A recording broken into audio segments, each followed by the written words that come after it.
हरे राम हरे राम राम राम हरे हरे नारायणं नमस्कृत्य नरं चैव नरोत्तमं देवीं सरस्वतीं व्यासं ततो जयमुदीरयेत्। ॐ पार्थाय प्रतिबोधितां भगवता नारायणेन स्वयं व्यासेन ग्रन्थितां पुराणं मुनिना मध्ये महाभारतम्। सर्वोपनिषदो गावो दोग्धा गोपालनन्दनः पार्थो वत्स सुधीर्भोक्ता दुग्धं गीतामृतं महत्। मूकं करोति वाचालं पङ्गुं लङ्घयते गिरिं यत्कृपातमहं वन्दे परमानन्दमाधवम्।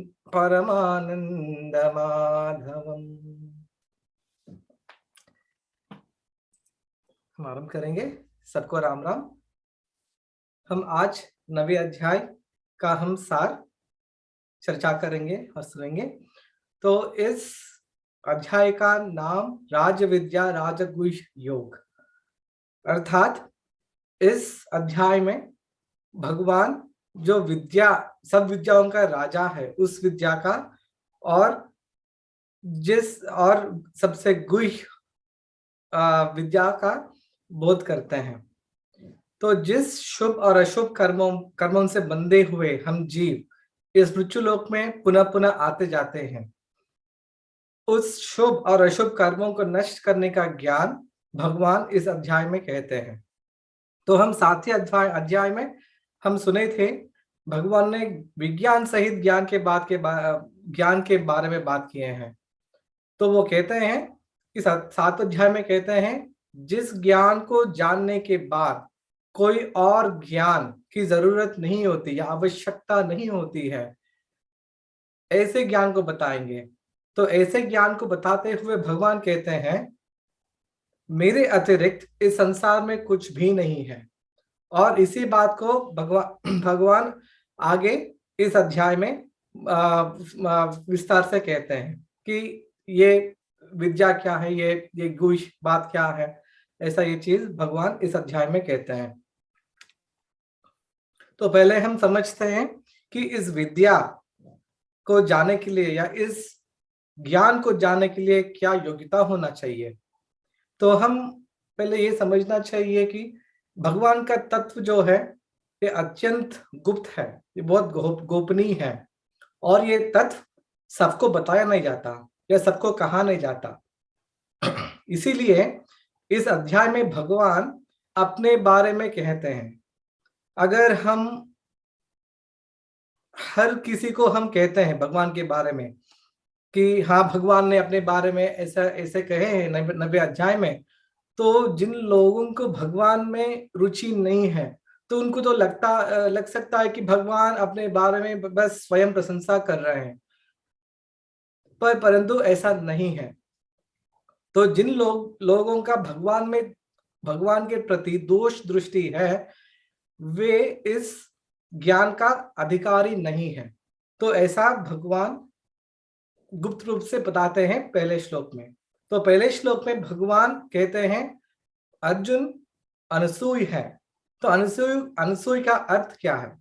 तो अनसूय जो लक्षण है ये पहला लक्षण है या एकमात्र लक्षण है जो भगवान के बारे में जानने के लिए हमें योग्यता देती है। तो रामचरितमानस में गोस्वामी जी ने लिखे हैं, क्या लिखे हैं? विधि प्रपंच गुण अवगुण साना, अर्थात जो ब्रह्मा जी इस सृष्टि को बनाए हैं उसमें गुण और अवगुण दोनों का मिश्रण है और ऐसा मिश्रण किए हैं कि गुण और अवगुण को हम अलग अलग नहीं कर सकते हैं। तो अगर हम इस प्रपंच में आए हैं या इस संसार में आए हैं, हम सब में गुण और अवगुण दोनों भी होते हैं। किसी में गुण अधिक होते हैं, किसी में अवगुण अधिक होते हैं, पर जरूर होते ही हैं। ऐसा हमें देखने को नहीं मिलता कि एक ऐसा जन है जो जिसमें गुण ही गुण है और अवगुण कुछ भी है नहीं। हाँ होते हैं, संत लोग होते हैं, पर वो बहुत कम मात्रा में होते हैं और संत लोग भगवान का स्वरूप ही मानना चाहिए, तो हम उसको इस गिनती में नहीं लाएंगे। तो अधिकतर जो हम जीवों में गुण और अवगुण दोनों दोनों होते हैं। तो भगवान कहते हैं ये अनसूय जो लक्षण है का अर्थ है जो गुण वालों का गुण का प्रशंसा करते हैं, और उनमें जो भी थोड़ा बहुत जो अवगुण है उसको नजरअंदाज करते हैं और या दोषों को नहीं देखते हैं। और जो गुणहीन लोगों में थोड़ा भी जो गुण है उस गुण का गुणगान करते हैं, और उनमें जितना भी अवगुण हो वो अवगुण का कुछ भी माने उसको देखते नहीं। ऐसे लोगों को हम अनसूय कहते हैं। और भगवान कहते हैं कि अर्जुन जी अनसूय हैं, तो इसलिए इस तत्व या भगवान के बारे में या इस ज्ञान को बता रहे हैं। तो ये हमें लक्षण होना चाहिए कि हम अनसूय होना चाहिए, ताकि हम भगवान के बारे में जान सकें। तो अगर ऐसा क्यों सोचने में हमें तो प्रतीत होता है कि देखिए सब में तो अवगुण और गुण होते ही हैं। अगर हम संसार में अवगुण ही देखते रहें और हम गुण के बारे में हम चर्चा नहीं करें, तो हमारे जो अध्यात्म रूप से हमारा विकास कैसा होगा? क्योंकि हम अवगुण अवगुण ही देखते रहें और उसी के बारे में चर्चा करते रहेंगे, तो हम अपना आध्यात्मिक रूप से विकास हम नहीं कर पाते हैं। तो हम पहले चीज जो है, हम भक्तों में विशेषकर और सब में ये अवगुण देखना हमें छोड़ना चाहिए। तो पहले श्लोक में अवगुण या अनसूय लक्षण के बारे में भगवान कहते हैं, और कहते हैं भगवान कि ये ज्ञान और विज्ञान के बारे में बोलते हैं। तो कहते हैं ये भगवान इस संपूर्ण जगत का महाकारण है। इस बात को दृढ़ता से मानना यही ज्ञान है। और ये भगवान के अतिरिक्त इस संसार में कुछ है नहीं, इस बात को तत्व रूप से जानना या अनुभव करना यही विज्ञान है। और भगवान कहते हैं ये जो विज्ञान और ज्ञान है ये गुह्यतमम है। तो ये गुह्यतमम क्या है? तो अगर संस्कृत में देखते हैं, हमें लाइक सुपरलेटिव डिग्री कहते हैं ना अंग्रेजी में, ऐसा। तो कंपैरेटिव एंड सुपरलेटिव डिग्रीज, तो गुह्यतमम जो है ये सुपरलेटिव डिग्री है। अर्थात अगर हम देखते हैं संसार है जो प्रकट है, माने हम देख सकते हैं, तो ये गुप्त नहीं है। पर अगर हम कर्मयोग के बारे में सोचते हैं, कर्मयोग तो निष्काम भाव से किया जाता है और संसार के लिए किया जाता है, तो वो थोड़ा गुप्त रहता है, माने वो प्रकट नहीं होता। जो कर्मयोगी है ऐसा नहीं करते कि हाँ मैं ये कर रहा हूँ आपके लिए कर रहा हूँ, ऐसा वो कह के नहीं करते। तो ये गुप्त रूप से थोड़ा अप्रकट होता है। और अगर हम ज्ञान योग के बारे में सोचते हैं, ज्ञान योग कर्मयोग से भी गुप्त है, तो ये गुप्त तर है। और जो भक्ति योग है ये सबसे गुप्त है या गुह्यतर और गुह्यतमम। अर्थात एक भक्ति योग है या भगवान के बारे में जानना है, ये तीनों में सबसे गुह्य है या सबसे सीक्रेट है। ऐसा भगवान ज्ञान और विज्ञान के बारे में कहते हैं। और कहते हैं कि ये जो विज्ञान सहित ज्ञान है ये संपूर्ण विद्याओं का राजा है, क्योंकि इस ज्ञान को जान ठीक ठीक पता होने पर कुछ और ज्ञान को पाना हमें कोई जरूरत नहीं पड़ती।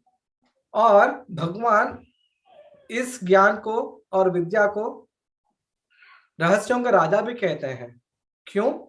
क्योंकि ये रहस्य को जानने के बाद हम पुनः इस मृत्यु लोक में पुनः पुनः नहीं आते हैं और हम इस जन्म मरण के चक्र से मुक्ति पाते हैं। और भगवान कहते हैं इस विद्या के बारे में कि ये विद्या जो है ये पवित्र करने वाली है। ये दूसरे विद्या को ऐसे विद्या जो है, ऐसी विद्या दूसरी कोई है नहीं, और ये विद्या सबसे सर्वश्रेष्ठ है। और हमें ऐसा प्रश्न भी आ सकता है कि अगर ये सबसे सर्वश्रेष्ठ विद्या है और इस विद्या को पालन करना तो कठिन हो सकता है, तो भगवान इसी बात पे कहते हैं कि ये जो विद्या है ये अविनाशी है और ये पालन करने में ये बहुत सुगम है। अर्थात भगवान को पाना बहुत सुगम है। और आगे भगवान इसी बात को विस्तार से कहते हैं कि भगवान को कैसा पा सकते हैं और भक्ति कैसा किया जाता है। और भगवान कहते हैं जिस जीव इस विज्ञान सहित ज्ञान में श्रद्धा नहीं रखता तो इस ज्ञान का लाभ नहीं उठा पाता और पुनः पुनः इस मृत्यु संसार में आता जाता है, अर्थात ये जन्म मरण से चक्कर से मुक्ति नहीं पाता। और आगे के 2 श्लोकों में भगवान इस राज विद्या का महिमा बताते हैं भगवान कि ये इस संसार में भगवान के अतिरिक्त कुछ भी नहीं है और कोई भी नहीं है। तो सब संसार भगवान का निराकार स्वरूप है और संपूर्ण प्राणी भगवान में ही स्थित है, परंतु भगवान उन प्राणियों में स्थित नहीं है और प्राणी भगवान में स्थित नहीं है। तो हम ये कैसा हम समझ सकते हैं? तो हम ऐसा समझ सकते हैं कि अगर कोई जीव संसार में रमता है और भोग विलास में ही रमता है तो वो भगवान में कभी निष्ठा नहीं पाता और भगवान कभी नहीं मिलेंगे, अर्थात संसार में भगवान नहीं स्थित है। और जो जीव भगवान में रमता है उनको ये संसार का सुख दुख और संसार का भोग विलास से कुछ नहीं लेना देना होता है, अर्थात भगवान में संसार नहीं है। तो हम और एक दृष्टांत से हम समझ सकते हैं, बर्फ और जल की दृष्टांत से। अगर हम बर्फ को देखते हैं तो बर्फ में तो जल होती है, पर उस जल का जो उसका जल का बिना तो बर्फ का अस्तित्व नहीं होता, पर जो बर्फ होता है उसमें जल हमें दिखता नहीं, हम सामने से दिखता नहीं। इसी प्रकार संसार में तो भगवान का सत्ता ही है, परंतु भगवान इस संसार में नहीं है, माने इस संसार में रमने से भगवान नहीं मिलते हैं। तो जिस प्रकार बर्फ में जल को ढूंढने से भी नहीं मिलता, उसी प्रकार इस संसार में भगवान को ढूंढने भी नहीं मिलता। और भगवान कहते हैं सब प्राणियों का उत्पन्न पालन पोषण सब उनके स्वरूप से ही होता है। इसलिए भगवान 6वें अध्याय में क्या है कि जो ज्ञानी है वे सब ब्राह्मण में, गौ में, हाथी में और कुत्ता में कुछ भेद नहीं दिखता, सबको सम दिखता है, क्योंकि वो सब में भगवान को देखते हैं। तो उनका वो क्षमता होता है, अर्थात ब्रह्म का अनुभव करते हैं। और आगे के श्लोक में भगवान स्वतंत्रता के बारे में कहते हैं।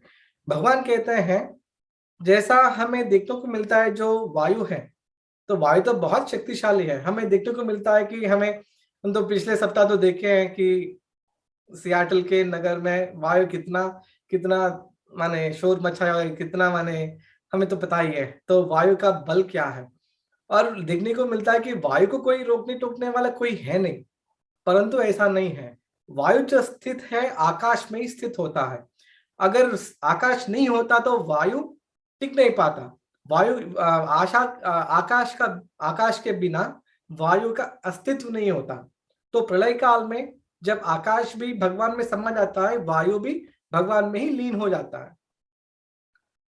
तो इसी प्रकार सब चर अचर जीव जो है भगवान में ही उत्पन्न होते हैं, भगवान में ही स्थित होते हैं और भगवान में ही लीन होते हैं। तो भगवान की सत्ता के बिना तो हमारा अर्थात इस संसार का और जीवों का कोई अस्तित्व नहीं है।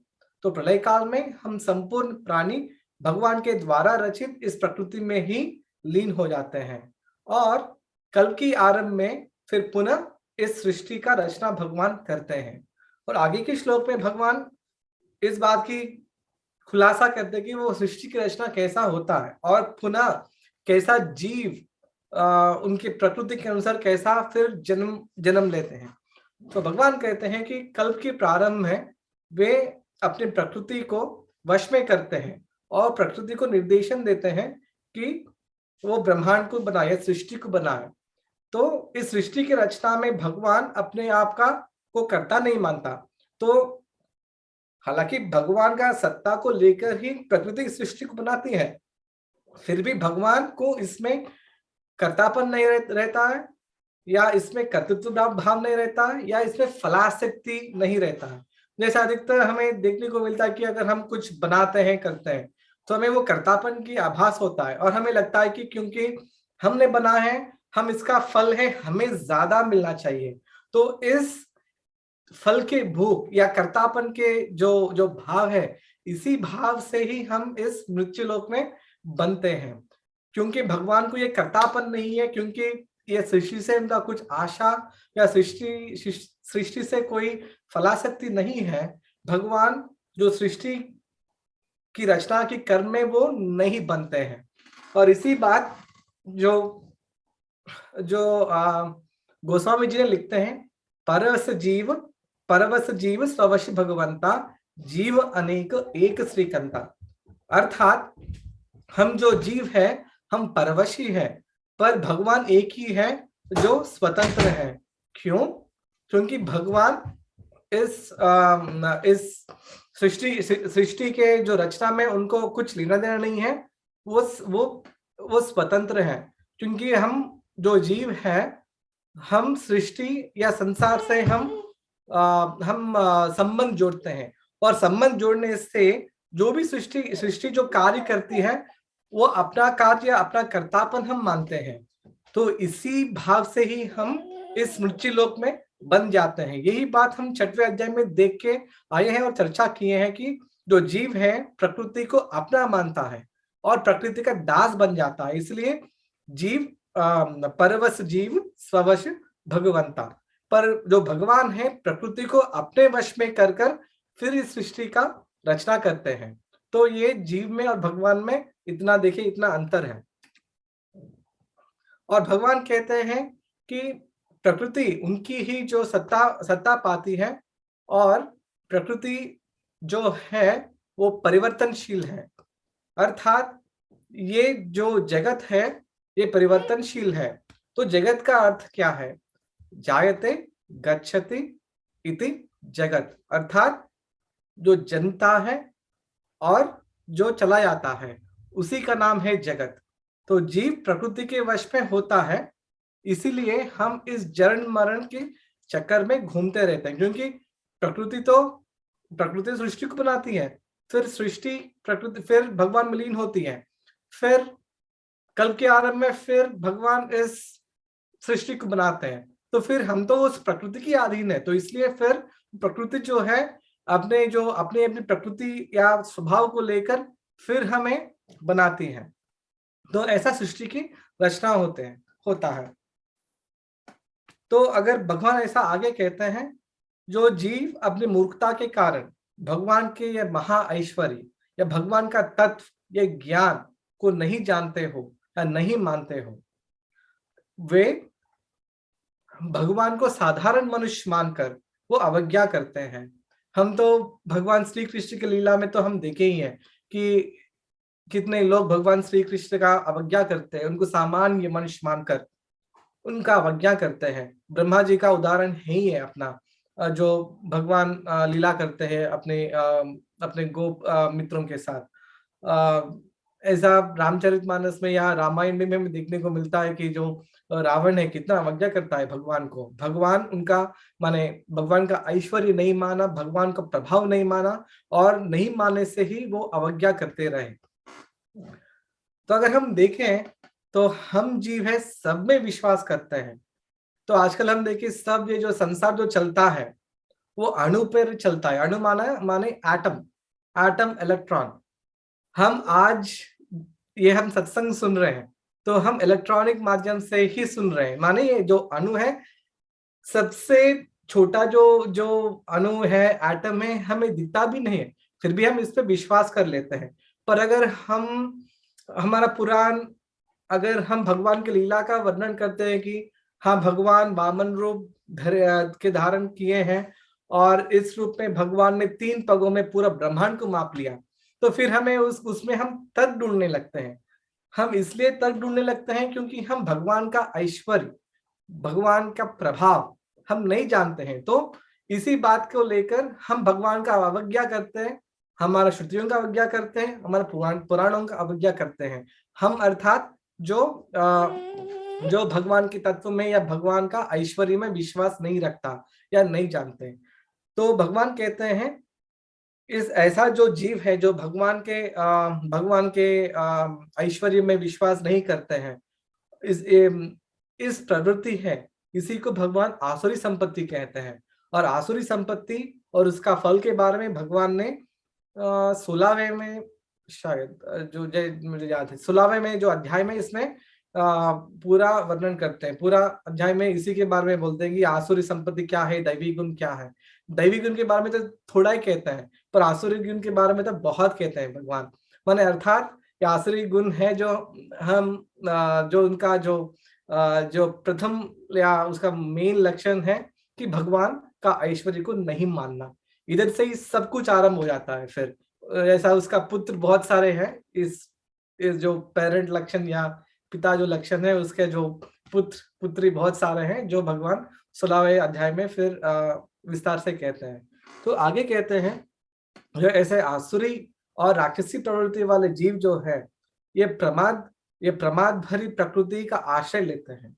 और ऐसे मूढ़ मनुष्य जो फल चाहता है इस संसार में वो फल नहीं मिलता, अर्थात उनका जो आशाएं हैं वो व्यर्थ है और उनको विपरीत फल मिलता है।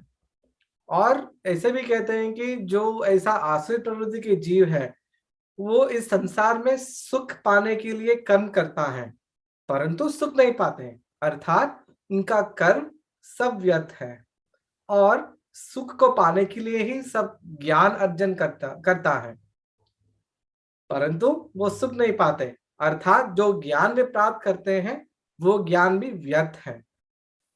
और ये सब कुछ भगवान में नहीं मानकर भगवान का अवज्ञा करते हैं उनका, और उसका परिणाम यह होता है कि उनका स्वयं का विनाश करते हैं।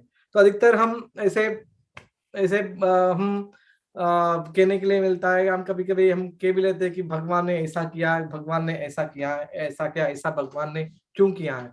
तो इसी बात का उत्तर है कि क्योंकि हम भगवान में इतना विश्वास नहीं करते, उनका ऐश्वर्य में और इस राज्य विद्या में हमें इतना दृढ़ता नहीं है, हमें भगवान का अवज्ञा करते हैं ऐसा कि भगवान ने ऐसा किए, भगवान ऐसा किए, पर ऐसा नहीं है। हम अपना कर्मों का भागीदारी और कर्म का फल का जो उसका जो कर्म से जो भी उत्पन्न होता है क्योंकि कर्म का कर्तापन हम लेते हैं, जो कर्म का फल है हमें ही भोगना पड़ता है। और इसी बात बार बार कहते हैं भगवत गीता के पूरा अध्याय में इसी बात को पुनः पुनः विशेष रूप से कहा गया है कि कर्म अगर हम कर्तापन रहता है तो कर्तापन से ही हम इस नित्य संसार में पुनः पुनः आते जाते हैं। तो ये जो ऐसे राक्षसी प्रवृत्ति का जीव है ये भगवान को नहीं जान पाते हैं, परंतु ये दैवी गुण जो भगवान आगे 16 में बोलते हैं कि दैवी गुण क्या है।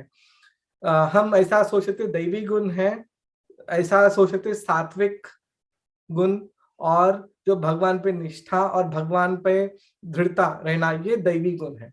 तो भगवान कहते हैं ये दैवी गुण लोग जो होते हैं भगवान पे आश्रित होते हैं और भगवान में अनन्य भक्ति और अनन्य चित्त लगाते हैं। और ये जो दैवी गुण है और भगवान को सबसे आदि और सबसे प्रभावकारी और अविनाशी भी जानते हैं और मानते हैं। तो अब देखिए तो भगवान को ऐसा हम मानना क्यों चाहिए।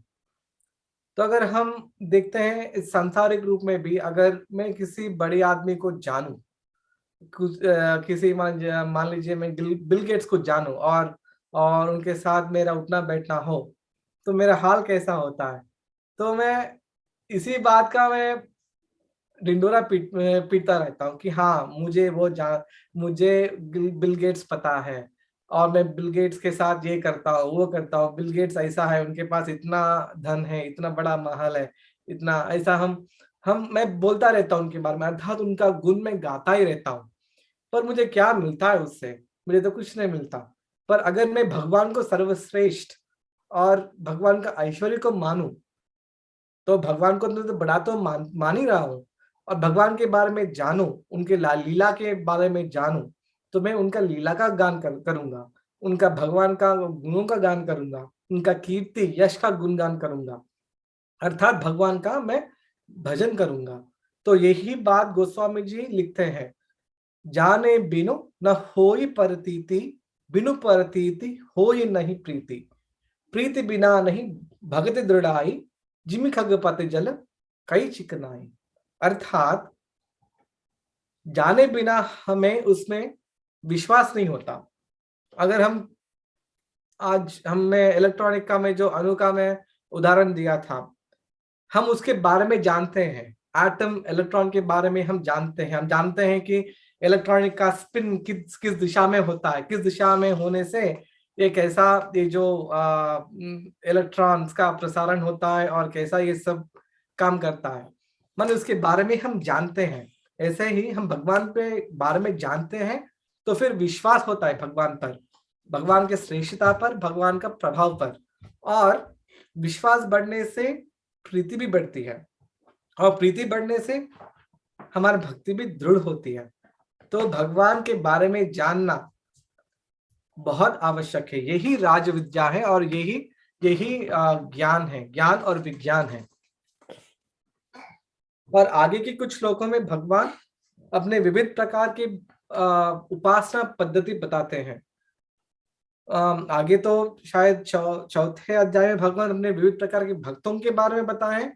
इस अध्याय में भगवान अपने 2 प्रकार के जो भक्त उपासना करते हैं उसके बारे में विस्तृत रूप से चर्चा करते हैं। क्योंकि अगर भगवान को जानते हैं और भगवान का श्रेष्ठता को मानते हैं, ऐसे भक्त एक विधि से उपासना करते हैं, जो भगवान को नहीं मानते हैं वो और एक विधि से उपासना करते हैं। और आगे की श्लोकों में भगवान इन दोनों के उपासना क्या है, उसका अंतिम फल क्या है, इसका विस्तार से बताते हैं। तो भगवान कहते हैं, सततम कीर्तयन्तो माम यतन्तश्च दृढव्रताः, नमस्यन्तश्च मां भक्त्या नित्ययुक्ता उपासते। अर्थात भगवान कहते हैं उनके जो भक्त हैं वो दृढ़ होते हैं, भगवान में दृढ़ निश्चय और दृढ़ता होता है उसमें, और भगवान में लगाव से साधना में लगे रहते हैं, और भक्ति के साथ कीर्तन करते हैं, भजन करते हैं, भगवान को नमस्कार करते हैं, और नित्य निरंतर भगवान के बारे में ही सोचते हैं, भगवान का ही उपासना करते हैं। और कुछ ऐसे साधक भी होते हैं जो ज्ञान यज्ञ में रहते हैं, अर्थात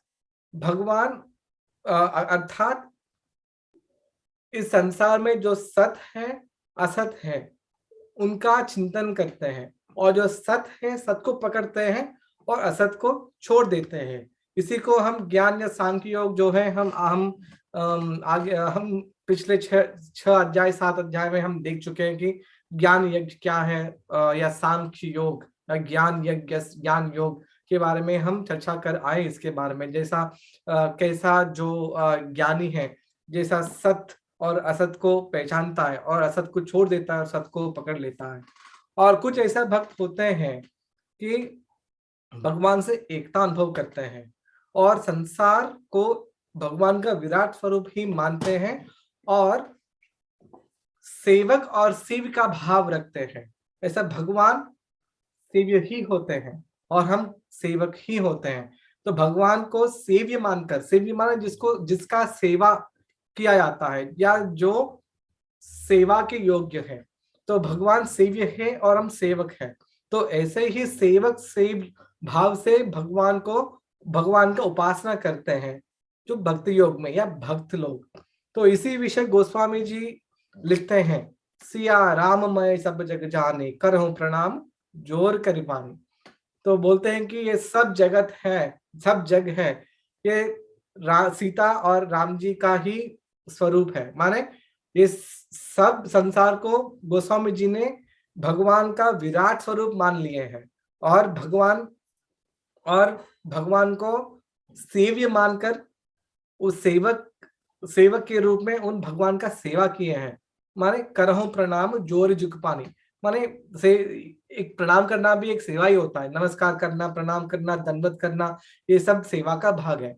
अर्थात इस संसार को भक्त लोग भगवान का विराट स्वरूप ही मानते हैं। और ये साधक है अपने अपने रुचि के अनुसार, अपने अपने योग्यता के अनुसार, अपने अपने श्रद्धा के अनुसार उपासना करते हैं। तो हमें को देखने को मिलता है कि हमारे हमारे सनातन धर्म में कई भगवान हैं। ऐसा नहीं कि कई भगवान है, ऐसा है कि भगवान ने अनेक रूप धारण किए हैं और देवता के रूप, देवता भी भगवान का ही स्वरूप है। फिर भी देवता में और भगवान में अंतर है। तो हमारे जो श्रुतियों में और अपने व्रत भी होते हैं, देवताओं के लिए व्रत भी होते हैं। तो जिन जिनका कैसा भी रुचि होता है, योग्यता होता है, श्रद्धा होता है, या वो देवताओं का उपासना करते हैं या भगवान का उपासना करते हैं। भगवान को उपासना माने भगवान को ही समग्र मानकर, भगवान को ही सृष्टि का आधार मानकर भगवान का उपासना करते हैं। तो इसी विषय भगवान कहते हैं कि जो क्रतु है, क्रतु माने जो वेदों में जो सकाम यज्ञ कहा गया, बोला गया, उसको क्रतु बोलते हैं। तो क्रतु है, यज्ञ है, औषध, औषध माने जो हम यज्ञ में हम जो हवन करते हैं और सब औषधि डालते हैं, मंत्र है या श्रुति में जो मंत्र कहा जाता है यज्ञ करते हुए, घृत है, हवन क्रिया है, ये सब भगवान है। और भगवान ओमकार है और भगवान ही ये चारों वेद है, ऐसा भगवान कहते हैं। अर्थात भगवान के सिवा कुछ है नहीं। अगर हम किसी देवता की उपासना करते हैं, हम इस सकाम यज्ञों के साथ, फिर भी हम भगवान का ही उपासना कर रहे हैं, क्योंकि भगवान ही ये क्रतु है, भगवान ही ये मंत्र है, भगवान ही घृत और हवन सामग्री या हवन करने का क्रिया है। और जो हम बार बार ओम ओम कहते हैं, जो हम हवन, वो जो आहुति देने से पहले, वो ओमकार भी भगवान ही है। अर्थात हम सकाम कर्मों में, सकाम यज्ञों में भी हम भगवान का उपासना होता है। और कहते हैं भगवान ही इस संसार का माता पिता धाता, धाता अर्थात धारण करने वाला, माता पिता धाता, पितामह भर्ता अर्थात पोषण करने वाला, प्रभु और सुहृद है। तो भगवान सुहृद के बारे में तो पहले भी क्या है, तो भगवान हमारे सुहृद है, अर्थात हमारे वेल विशर, अच्छा जो वेल विशर को क्या कहते हैं हिंदी में, जो अच्छा हमारे लिए अच्छा चाहने वाले हैं भगवान। और वे वेद्य है, वेद्य अर्थात जानने की योग, जो वेदों में जानने की योग्य जो चीज है, जो तत्व है, वही इसको वेद्य कहते हैं। और भगवान ही वो वेद्य है। और इसी बात को फिर सुंदरकांड में गोस्वामी जी लिखते हैं। अगर हम देखते हैं इस अध्याय में, बार बार मैं रामचरितमानस का इसलिए कर रहा हूं क्योंकि जहां से मेरा समझ है, जो गोस्वामी जी लिखे हैं भगवान के, वो जो रामचरितमानस भगवान का भक्ति है, वही भक्ति का स्वरूप है जो मुझे लगता है। तो इसलिए भगवान अपने बारे में कहते हैं, भक्ति के बारे में कहते हैं। तो मुझे लगा कि जो गोस्वामी जी लिखे हैं और 9वें अध्याय में जो भगवान के आए हैं, ये बहुत, इसमें बहुत नजदीकी संबंध है। तो इसलिए बार बार मैं रामचरितमानस के बारे में बता रहा हूँ, क्योंकि उसमें हम वो संबंध जोड़ सकते हैं। हमें तो कई लोग रामचरितमानस पढ़ चुके हैं और कई वर्षों से पढ़ रहे हैं, और हम एक बार पूरा रामचरितमानस हम समझ चुके हैं, दूसरी बार भी हो रहा है। तो इसलिए मैं बार बार में रामचरितमानस में जा रहा हूँ ताकि हम एक संबंध जोड़ पाए। तो गोस्वामी जी लिखते हैं, शांतम शाश्वतम अप्रमेय मनगम गिर्वाण शांति प्रदम ब्रह्मा षण्मुफनीन्द्र सेय मनीषम वेदांत वेद्यम विभुम। माने जो भगवान है वही वेद्य है, जो माने वेदों में जो जानने योग्य जो तत्व है वही भगवान है। तो भगवान कहते हैं वही सूर्य बनते हैं और सूर्य बनकर तपते हैं, जल का ग्रहण करते हैं और संसार के हित के लिए वो वर्षा के रूप में पुनः वो फिर बरसते हैं। वे ही अमृत है और वही मृत है, और वही सत है और वही असत है। अर्थात इस संसार में जो भी कुछ हम देखते हैं वो भगवान का समग्र रूप ही है, भगवान के अतिरिक्त कुछ है नहीं। इसे वासुदेवम सर्वम इति, अर्थात वासुदेव माने जो कण कण में व्याप है, ये सब चीज है जो वासुदेव ही है, कण कण में जो व्याप्त है वही वासुदेव है या भगवान है। भगवान के अतिरिक्त कुछ है नहीं। तो भगवान कहते हैं जो धर्म के मार्ग पे चलते हुए, अर्थात अर्थ है कि क्षमा कीजिए, अर्थात जो हम श्रुतियों में कहा गया जो सकाम कर्म है, सकाम यज्ञ है, ये भी धर्ममय है। ऐसा नहीं कि ये धर्ममय नहीं है, ये भी धर्ममय है। तो भगवान कहते हैं भगवान के जो मार्ग पे चलते हुए, वेदों को मानते हुए, वेदों में जो कहा गया सकाम अनुष्ठान, सकाम यज्ञ करने वाले जो जीव हैं, ये पाप रहित तो होते, क्योंकि ये तो श्रुति में कहा गया है और श्रुति में लिखा, और श्रुति तो भगवान के मुख से निकला है, तो पाप रहित तो होते हैं। पर जो यज्ञों, इस सकाम यज्ञ से जिसका इंद्र और उनके जो परिकर उनका सेवा होता है, परंतु ये जो यज्ञ के द्वारा जो उनका सेवन होता है, अंततः ये भगवान को ही, ये भगवान के लिए ही किया जाता है। तो इस काम यज्ञ में जो हम इंद्र देवता या अन्य देवताओं को उपासना हम करते हैं, जो फल हम इससे प्राप्त होते हैं, ये बहुत सीमित फल होता है, बहुत सीमित होता है, क्योंकि हर विषय का एक अधिदेवता होता है और वो विषय का फल ही वो दे सकते हैं, उसके अतिरिक्त वो नहीं दे सकते, उनके वो जुरिस्डिक्शन में है नहीं।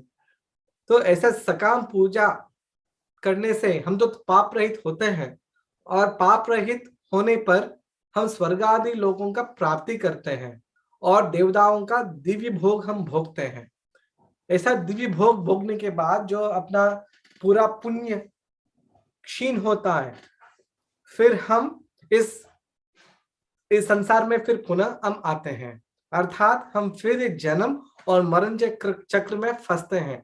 कहने की मतलब है जो पहले उपासना पद्धति जो भगवान कहते हैं, क्या है कि जो वेदों में जो सकाम कर्म करते हुए जो अपने लिए धर्ममय मार्ग में भी लगे होने पर भी हम इस जन्म मरण के चक्र से हम छूट नहीं पाते, क्योंकि हम इसमें हमारा लेन देन का होता है, क्योंकि हम कुछ पाने के लिए कुछ यज्ञ करते हैं और वो यज्ञ का जो यज्ञ स्वीकार कर वो जो देवता है वो हमें कुछ देते हैं। तो ये तो एक तरह की व्यापार हो गया, ये व्यवसाय हो गया। तो इसमें ये व्यवसाय का जो लेखा जोखा खत्म होने पर फिर पुनः जहां हम थे उधर ही हम फिर पुनः आ जाते हैं। आगे भगवान भक्ति और भक्तों का विशेषता बताते हैं, और भगवान कहते हैं कि अन्य देवताओं का जो उपासना की अपेक्षा में भगवान का जो उपासना है वो बहुत श्रेष्ठ है और विशेष है। तो हम सबको पता है जो गीता में सबसे सार गर्भित जो श्लोक है, सर्वधर्मान परित्यज्य मामेकं शरणं व्रज अहं त्वा सर्वपापेभ्यो मोक्षयिष्यामि मा शुचः। ये तो हम तो जानते हैं, ये तो बहुत प्रसिद्ध श्लोक है पूरा गीता में, पर ये भक्ति का पराकाष्ठा है। तो उस तक हम तुरंत ऐसा हम नहीं पहुंच सकते हैं। उस स्तर तक पहुंचने के लिए हमें छोटे छोटे जो सोपान या स्टेप्स उसको हम चढ़ना पड़ता। ऐसा एक श्लोक, ऐसे तो कई श्लोक हैं भगवत गीता में, परंतु ये जो श्लोक है मेरा बहुत प्रिय श्लोक है ये। तो भगवान कहते हैं अनन्याश्चिन्तयन्तो माम् ये जनाः पर्युपासते तेषां नित्याभियुक्तानां योगक्षेमं वहाम्यहम्। तो भगवान कहते हैं जो अनन्य चित होकर भगवान का उपासना करते हैं उन लोगों का जो भार है भगवान स्वयं वहन करते हैं। इसका अर्थ क्या है? ऐसा मान सकते हैं कि भगवान के अनन्य भक्त जो इंद्र देवता में, अन्य देवता और देवताओं में भी भगवान को ही देखते हैं, इसको हम अनन्य भक्ति बोलते हैं। अर्थात सिया राममय सब जग जानी, हम जो भी देखते हैं, जिसका हम प्रणाम करते हैं, जिसको भी नमस्कार करते हैं, सब में हम भगवान को ही देखते हैं और भगवान के प्रति ही हमारा भक्ति होता है। यही अनन्य भक्ति होते हैं। और संसार में की सत्ता में भी सब में भगवान के अतिरिक्त हम कुछ नहीं देखते, इसी को अनन्य भक्ति कहते हैं। और भगवान कहते हैं कि जो अन्य देवताओं को उपासना करते हैं, करने के बाद अपने अपने कर्म के अनुसार, कामनाओं के अनुसार सीमित फल तो पाता ही है, पर वो फल कहाँ से लाते हैं? ये फल तो फिर पुनः भगवान ही उनको देना पड़ता है। और जो हम जो यज्ञ करते हैं, जो यज्ञ को जो जो हव्य मिलता है, पहले जो ये अधिदेव देवता होते हैं जिसके लिए हम यज्ञ करते हैं, वो पहले भगवान को समर्पित करते हैं। फिर पुनः जो भगवान को समर्पित किया, वो यज्ञ शिष्ट बोलते, जो यज्ञ के बाद वो जो यज्ञ में बचा हुआ जो प्रसाद है वो ग्रहण करते हैं और भगवान से फल लेकर हमें देते हैं। अर्थात भगवान कहते हैं, इसी बात के लेकर भगवान बोलते हैं कि भोक्तारम यज्ञ तपसाम, सब यज्ञों का और सब सब तपों का भोक्ता भगवान ही है। तो ऐसा हम बोल सकते हैं कि हम जो भी यज्ञ करते हैं अंततः भगवान को ही हम पूछते हैं और उनका ही करते हैं। फिर हम हम अन्य देवताओं के लिए क्यों करें? ऐसा नहीं कह रहा हूं कि हम अन्य देवताओं का निराकार करें, ऐसा नहीं है। ऐसा है कि अन्य देवता तो भगवान का स्वरूप मानकर उनको प्रणाम तो करना चाहिए, पर जो यज्ञ या भगवान के लिए और जो भी हम कर्म करते हैं, अगर हम भगवान के लिए करते हैं तो अपना योग और क्षेम सब भगवान ही वहन करते हैं। तो हम ये समझ, क्या ये योग क्षेम वहन करना क्या है? तो भगवान कहते हैं कि ये जो भगवान कहते हैं कि ये योगक्षेम, अर्थात योगक्षेम का अर्थ है जो जो चीजों का हमें आवश्यकता है वो खुद भगवान उनका उनको देते हैं, और जो चीज हमें प्राप्त हुआ है वो प्राप्त हुआ चीज को भगवान रक्षा करते हैं। यही योगक्षेम का वहन करना। तो अगर देखते हैं, अगर हम किसी देवता, अन्य देवता की उपासना करते हैं, हमें फल तो मिलता है, अपना निष्ठा और अपना कर्म के अनुसार फल तो मिलता है, पर ऐसा फल सीमित है और शाश्वत है। अर्थात वो फल खत्म हो जाने के बाद फिर हमें फिर यज्ञ करना पड़ता है। पर भगवान कहते हैं, भगवान का उपासना से, भगवान का भक्ति से ऐसा करने का जरूरत नहीं पड़ती, क्योंकि भगवान योग और क्षेम दोनों देखते हैं। हम ऐसा तो भगवान, हमें ये प्रश्न भी उठ सकता है कि भगवान तो दयालु है, सब श्रुति कहते हैं, सब संतों कहते हैं कि भगवान दयालु है। तो अगर भगवान दयालु है, ये क्या पक्षपात कर रहे हैं भगवान कि जो भगवान का उपासना करते हैं उनका योग क्षेम देखते हैं और दूसरों का नहीं? ऐसा नहीं है। योग क्षेम तो भगवान सबका देखते हैं, परंतु जो भगवान का भक्त है उनका योग और क्षेम विशेष रूप से देखते हैं। हम एक दृष्टांत से हम समझ सकते हैं, जैसा एक माता होती है और एक केयर टेकर भी होता है। तो संतान का पालन माता भी कर सकती है और किसी केयर टेकर को देखकर भी, नानी को देखकर भी करवा सकती है। दोनों में अंततः संतान का पालना हो रहा है, परंतु माता जो है ऐसा नहीं करती, केयर टेकर को नहीं करती है। माता स्वयं सब करना चाहती है। क्यों? अपने संतान से उतना प्रेम होती है। क्यों? ऐसा ही भगवान अगर भक्त पर इतना करुणा और प्रेम रखते हैं, तो यही भगवान का करुणा और भगवान का योग क्षेम वहन करना का अर्थ है। और भगवान और कहते हैं, जो संपूर्ण यज्ञों का भोक्ता अगर भगवान भोक्ता न मानकर देवताओं को सकाम भाव से पूजन करते हैं, उनका उनका जो गति है या फल है उसका वर्णन करते हैं। भगवान कहते हैं जो सकाम भाव से देवताओं का उपासना करते हैं वे देवताओं के लोक में जाते हैं, उनको प्राप्त होते हैं। जो पितरों का पूजन करते हैं वो पितरों का प्राप्त होते हैं। जो भूत प्रेतों का पूजा करते हैं वो भूत प्रेतों को ही प्राप्त होते हैं, और जो भगवान को बचते हैं वो भगवान को ही प्राप्त होते हैं। यही ज्ञान है और विज्ञान भी यही है, क्योंकि ये जानने के बाद कुछ और जानने के लिए हमें जरूरत नहीं पड़ती। अगर हम जान गए कि अन्य देवताओं का उपासना नहीं करने से हमारा गति जो भी गति भगवान के वो होता है, और भगवान का उपासना करने से भजन करने से ये गति होता है, तो हम निश्चित कर सकते हैं कि हम किस दिशा में जाना चाहते हैं। यही ज्ञान है। और जो विशेष रूप से भगवान को समग्र रूप हम मानकर भगवान को भजते हैं, ये ज्ञान पाने के बाद कुछ और ज्ञान पाने की जरूरत नहीं पड़ती, क्योंकि हम इस पद्धति का उपासना करने से हमारा जो जिस कर्म का बंधन से हम छूटते हैं और ये संसार में पुनः पुनः आते जाते नहीं है।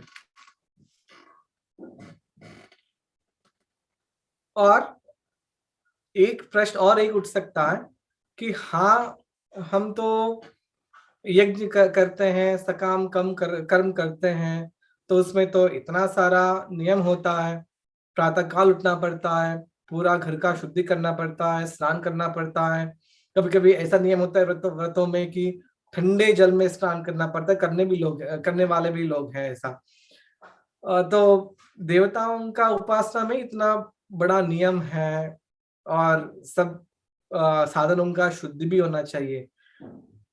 भगवान को हम सब समग्र और सबसे आदि मानते हैं, पर भगवान को उपासना में तो कितना और विधि निषेध होते हैं और कितना कठिन होता है। तो ये प्रश्न भी हमें आ सकता है, और इसी के प्रश्न के उत्तर में भगवान कहते हैं पत्रम पुष्पम फलम तोयम यो मे भक्षा प्रयच्छति तदहम भक्षुपहृतम अश्नामि प्रयतात्मनः।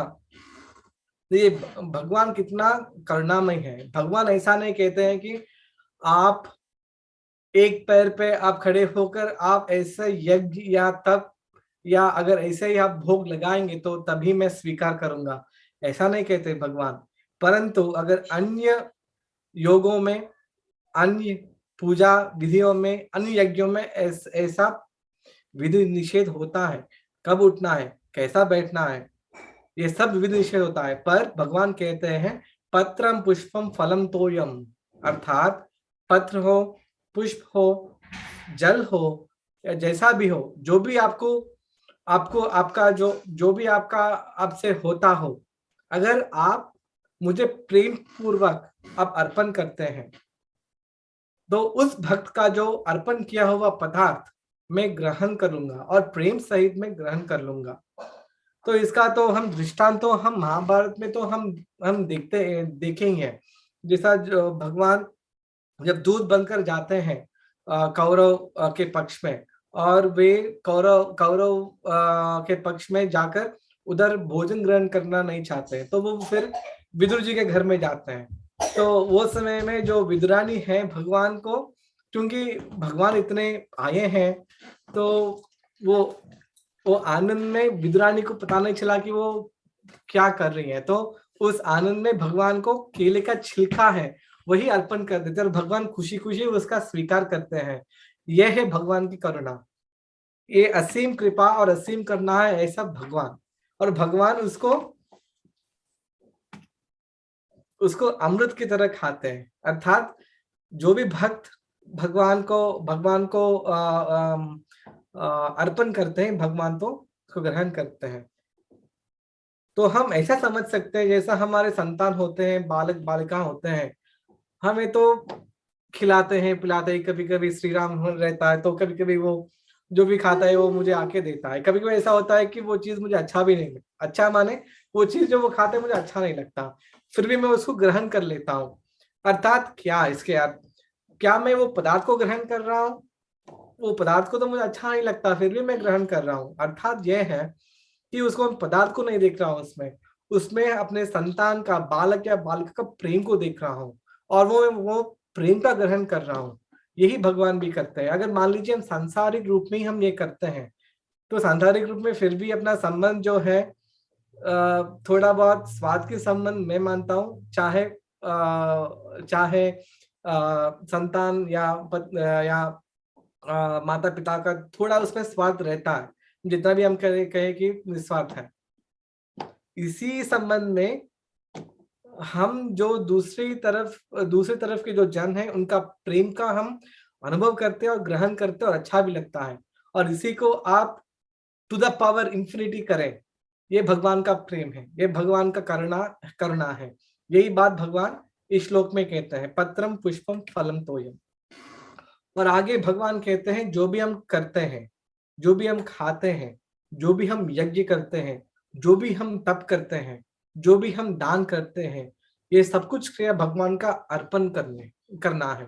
अगर हम ये सब क्रियाओं का फल भगवान को अर्पण करते हैं, अर्थात हम ये सब कर्मों में कर्तापन नहीं लगाते या हम कर्ता नहीं मानते, तो फिर उसका जो भी शुभ और अशुभ फल होता है, उस फल का हम भागीदार नहीं बनते।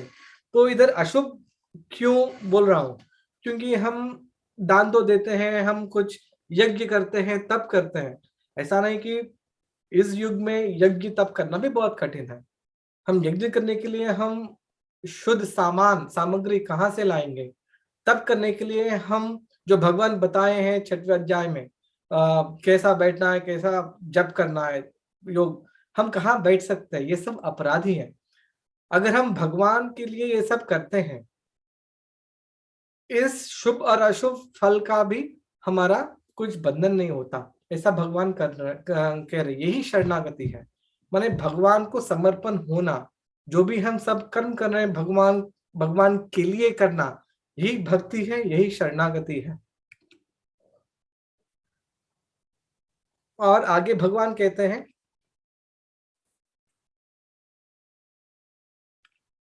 तो इधर और एक भी प्रश्न उठ सकता है कि हाँ, भगवान तो कहे कि जो भी भगवान को समर्पित होता है उनका भगवान तो मुक्त कर देते हैं, तो अर्थात भक्तों का मुक्ति कर देते हैं। फिर जो अभक्त है उनको भगवान छोड़ देते हैं, ऐसा? तो अगर भगवान छोड़ देते हैं तो फिर वो दयालु कैसा बने? उसका भगवान करुणामय हम है, ऐसा हम कैसा माने? तो इस बात का भगवान थोड़ा कहते हैं कि ये जो संपूर्ण प्राणी है इसमें भगवान एक सम विद्यमान है, अर्थात भगवान को कोई प्रिय नहीं है, कोई अप्रिय नहीं है, परंतु जो भी प्रेम पूर्व भगवान को भजते हैं वे भगवान उन लोगों में स्थित होते हैं। हम ये देखने को मिलता है ना, जो संत लोग होते हैं, मुनि लोग होते हैं, वो तो सदा निरंतर भगवान में ही रमन करते हैं। तो अगर हम उनको देखते हैं, एक तरह की उनमें चेहरे में, उनके जो बात में हमें जो वो ऊर्जा, वो प्रभाव, भगवान का प्रभाव हमें देखने को मिलता है। अर्थात भगवान उनमें रहते हैं, विशेष रूप से रहते हैं। भगवान सब में तो रहते हैं, पर उनमें विशेष रूप से रहते हैं। यही बात भगवान शिव जी कहते हैं, जो बालकांड में, हरि व्यापक सर्वत्र समाना, प्रेम ते होई प्रगट में जाना। प्रेम ते प्रगट होई में जाना, अर्थात मैं तो सब में एक सम व्याप्त हूं, पर प्रेम से ही मैं प्रकट होता हूं। यही भगवान की करुणा है। अर्थात जो भक्त है, अभक्त है, सब में भगवान रहते ही है, पर भगवान भक्तों में प्रकट रूप से दिखते हैं। तो ये भगवान कहते हैं। और इस भगवान कहते हैं, अपि चेत् सुदुराचारो भजते मामनन्यभाक्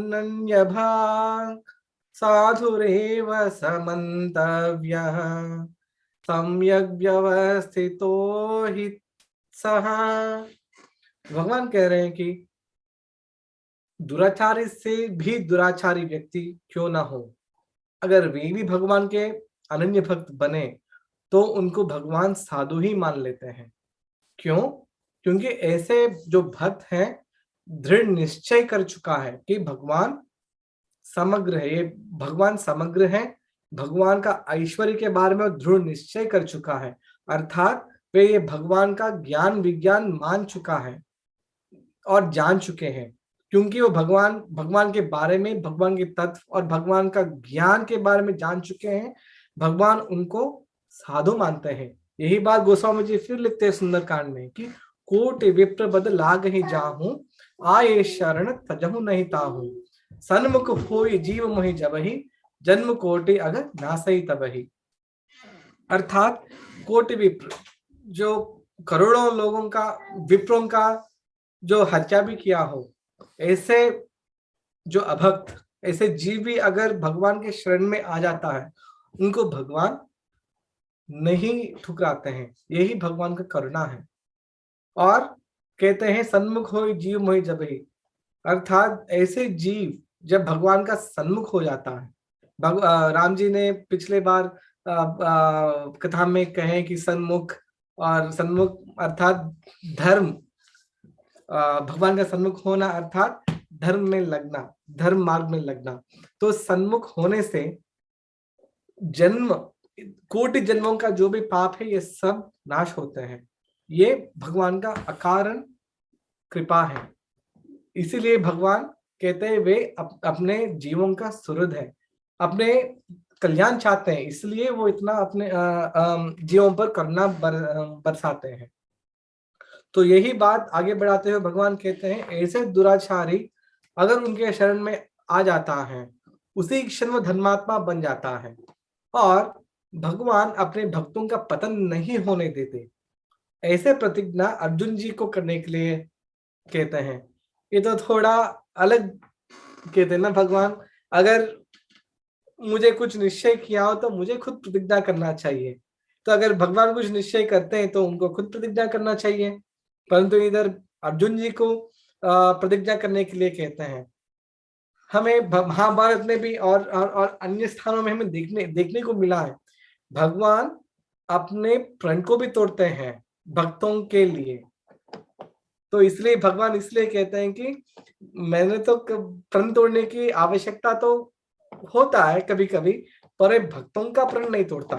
तो इसलिए भगवान अर्जुन जी को कहते हैं कि आप प्रण लो कि मैं मेरे भक्तों का पतन नहीं होने दूंगा। ये ऐसा अकारण करना है भगवान की।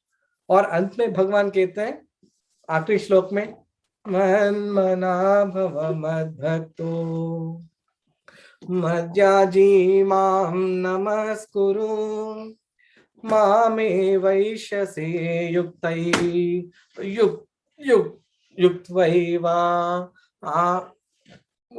माम आत्मनं मत्परायणः।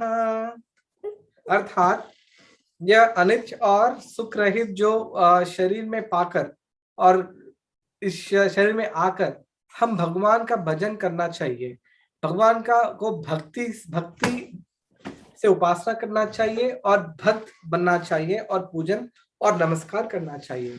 अगर अपने आप को भगवान में लगा कर शरणागत होते हैं, वो भगवान हमें प्राप्त होते हैं। ऐसे भगवान कहकर ये 90वें अध्याय का भगवान विश्राम करते हैं। सबको राम राम।